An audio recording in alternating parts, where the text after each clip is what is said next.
All right, let's talk a little bit about Microsoft Forms.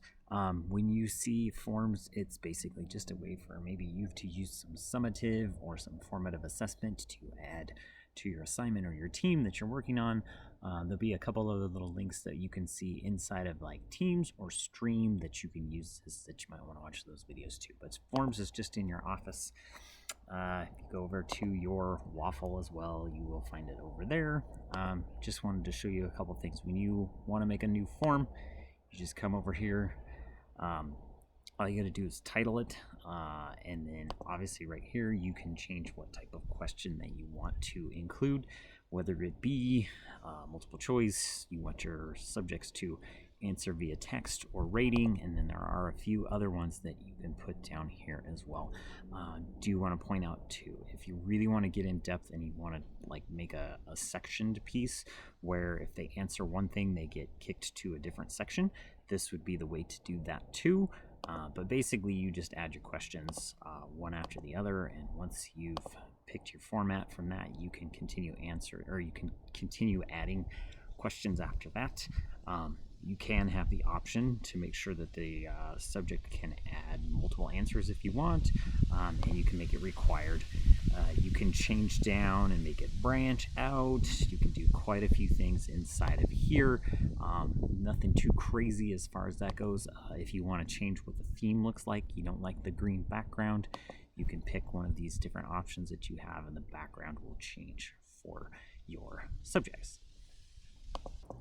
Okay, once a form is filled out and you've actually shared it with your class, you can go take a look at what it looks like. When you click on it from your forms page that you're looking at, it will take you to the form and kind of show you exactly what all your questions were. So this was an assignment I had at one point where they had to decide who was the best explorer out of anybody, and then when you are interested in figuring out what were the votes looking like and whatnot, you just go to your little response section, and if you had some multiple choice questions and whatnot, they will show up as this little circle graph, which is very nice for your information to be there. But then like my second question was a typed out response, so you can kind of see here are some of the different versions that these people came up with.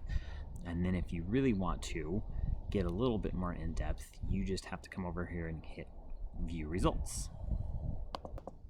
So right now I'm inside of a student response and showing you all the things that he picked and put in here as far as his answers were.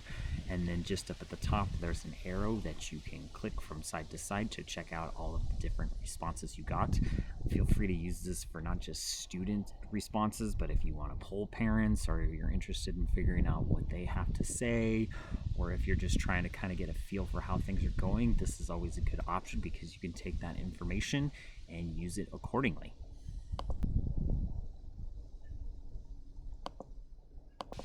Once you have your form all ready to go, you need to come over here to this share button. This is the most important part about this one. The default is that it's only going to be for people in your organization that can respond to this.